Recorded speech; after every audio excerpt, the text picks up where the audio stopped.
Ethiopia has launched a military offensive after rebel forces allegedly attacked an army base, igniting fears of a civil war. There are reports that heavy fighting has broken out in the northern state of Tigray. The Tigray regional representatives have said that they are ready to defend themselves, they are ready for war. A military official said clashes near the Tigray-Amhara border had killed nearly 500 Tigrayan fighters. Ethiopia's Prime Minister Abiy Ahmed has ordered the military to launch its final offensive against rebel leaders in the northern region of Tigray.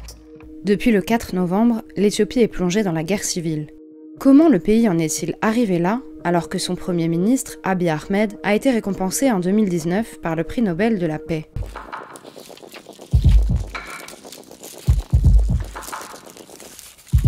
C'est dans la région du Tigré, au nord de l'Éthiopie, que le conflit a éclaté le 4 novembre. Il oppose le gouvernement fédéral éthiopien aux autorités de cette région, le Front de libération du peuple du Tigré, TPLF. Ce dernier a franchi une ligne rouge dès septembre dernier en décidant unilatéralement d'organiser ses propres élections législatives, malgré un report décidé par Addis Abeba. Comme le montre cette carte, les troupes du gouvernement envoyées sur place début novembre combattent les forces tigréennes. Depuis le 10 novembre, quelques 4000 personnes fuient chaque jour la zone de combat pour se réfugier au Soudan, pays déjà instable depuis un mouvement de contestation populaire initié en 2018 et qui a provoqué la chute du régime d'Omar al-Bashir.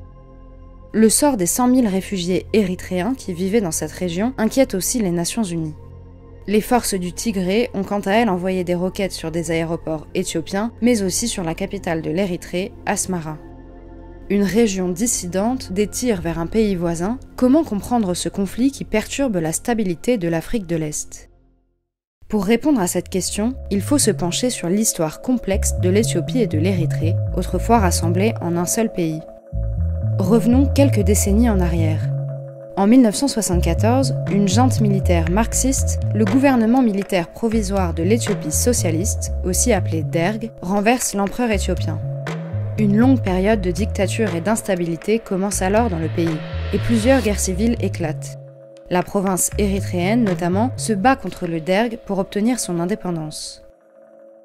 En 1991, une coalition composée des deux principaux mouvements de guérilla, le Front de libération de la population du Tigré et le Front populaire de libération de l'Érythrée, parvient à renverser le DERG et à prendre les rênes du pays. L'Éthiopie reconnaît alors le droit de l'Érythrée à l'indépendance. Elle l'obtient officiellement en 1993. Mais en 1998, des désaccords commerciaux et frontaliers entre l'Érythrée et l'Éthiopie enveniment la situation et donnent lieu à une guerre particulièrement meurtrière. Le conflit, qui dure 2 ans, coûte la vie à 80 000 personnes. Il n'aboutit pourtant qu'à des gains de territoire minimes dans des régions désertiques. Si la guerre prend fin en 2000, les tensions perdurent entre les deux États. En 2018, l'arrivée au pouvoir de l'actuel Premier ministre, Abiy Ahmed, rebat les cartes politiques dans le pays.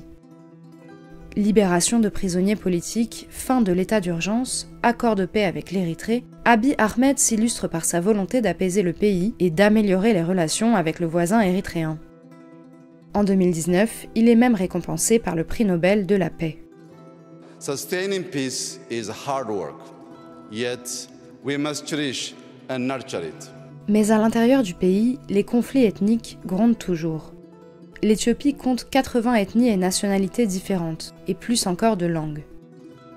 Le Premier ministre Abiy Ahmed est issu d'une famille Oromo et Amhara, les deux ethnies majoritaires en Éthiopie, qui représentent respectivement 35 et 28% de la population. Son élection chasse du pouvoir les dirigeants tigréens, une ethnie qui compose 7% de la population, après 27 ans de pouvoir sans partage. Le TPLF accepte mal d'être écarté du pouvoir, ce qui le conduit à s'armer abondamment et à revendiquer de plus en plus fort sa volonté de faire sécession. Ce passé mouvementé et les tensions ethniques expliquent donc cette nouvelle guerre civile dans un pays pourtant salué depuis 2 ans pour ses efforts de paix. Un nouveau conflit qui ne menace pas uniquement l'Éthiopie, mais aussi l'Érythrée, le Soudan et plus largement la stabilité en Afrique de l'Est.